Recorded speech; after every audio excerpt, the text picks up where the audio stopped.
We have already established that there are different forms of gender-based violence. We have reflected on a couple of situations and many ideas of possible reaction strategies have been generated. A big thank you to those of you who have shared their ideas and experiences. One thing we can definitely always do is educate ourselves on gender and gender-based violence. You are already doing that by taking this course, so great work! There is a lot of resources available and new research is coming up, so make sure you keep learning. Now, of course, each case of gender-based violence is very specific and it usually requires a very specific approach. This is why there are no golden rules which will fit every situation, but there are some ground principles we should follow. Number 1. If you witness physical violence, report it straight away. When physical safety is concerned, the rule is very simple. It must be reported. In other cases, there might be some green lines and doubts for intervention, but bodily autonomy and health are not among them. If the physical violence happens on the street or in a living building, let's say with your neighbors, call the police and report it. If it is at a workplace, an educational institution, or let's say a shopping mall, you can turn to a manager, on-spot security, or another supervisor, as they might be able to react faster. At this point, the main concern is for the violence to be interrupted as soon as possible with limited harm. If you can, take photos or videos of the abuse, so there is evidence. Should you personally intervene? This is already a question of judgment. If your intervention is likely to put you in danger along with the victim, you should consider whether intervention is actually helpful. Once the violence is interrupted, you can still help by supporting the victim. Ask them how they feel, if they need something, and let them know you are there for them, that you are on their side and you are willing to help. Number 2. When you know a friend or a family member is suffering abuse. When you know for a fact that a friend or a family member is suffering abuse because they have shared it with you, what you can do is support and empower them. You should restrain from telling them what to do. For example, avoid words like "you must leave the relationship," because they might just project the abuser on you. Instead, you can show them your trust and offer emotional support. You should always take into consideration that leaving is not as easy as it may look like and could be made more difficult because of emotional or financial dependency, lowered self-esteem and diminished autonomy, feelings, etc. If it comes to reporting to authorities, it should not be yours but the victim's decision.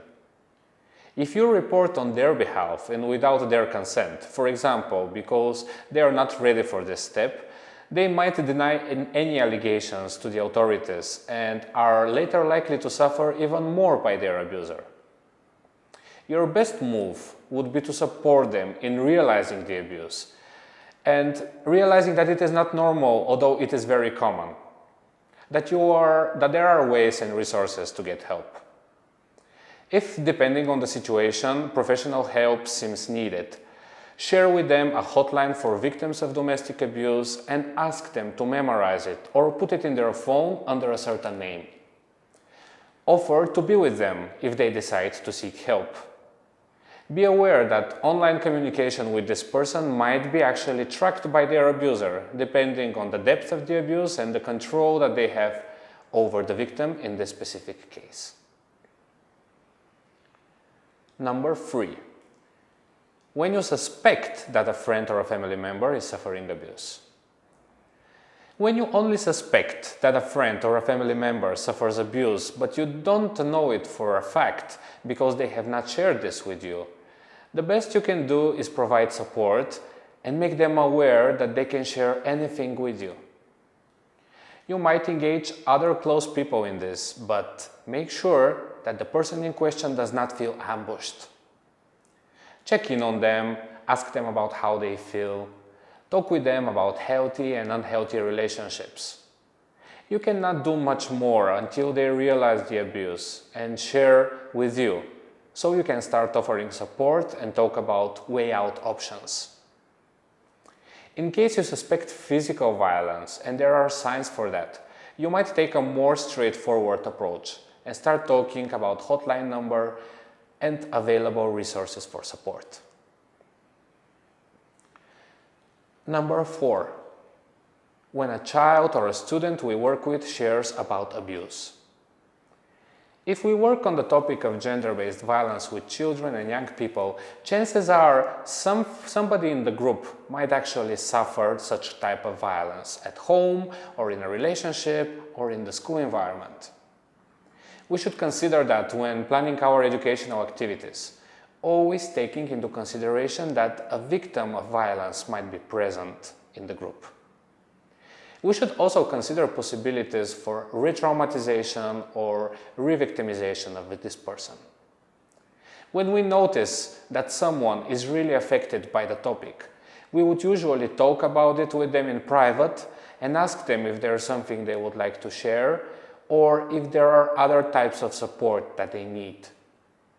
If we suspect that a child suffers abuse at home or in their relationship, we should consult with the school psychologist or the principal.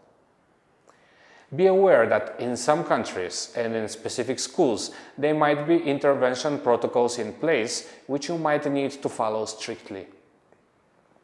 In any case, suspicion that a child suffers abuse must always be addressed and further investigated. In most countries, specialized hotlines for children exist, and we must be aware of that and disseminate it through our activities. One important aspect to consider when we try to intervene in a situation of abuse is that our help might be rejected. This should not discourage us, and we should definitely not take it personally. Normalizing and justifying the abuse and limiting the contacts of the victim is part of the strategies abusers often use, and they are usually very successful. We should clearly understand that if someone says they don't want our help, it does not mean they don't need it. It means we need to find a better way to offer it. Of course, no one is expected to dedicate their life to save a friend from an abusive relationship, but we should not be too quick to give up either. And in the process, we should always consider the vulnerable situation that this person is in. These are some guidelines which definitely don't exhaust all possible gender-based violence situations, nor all possible reaction strategies. What is important, however, is that we don't ignore signs of violence under the pretext that this is a personal issue or we just hope that someone else will help. This is a social phenomenon, and we are society members, and as such we bear responsibility for making our society work better for everyone.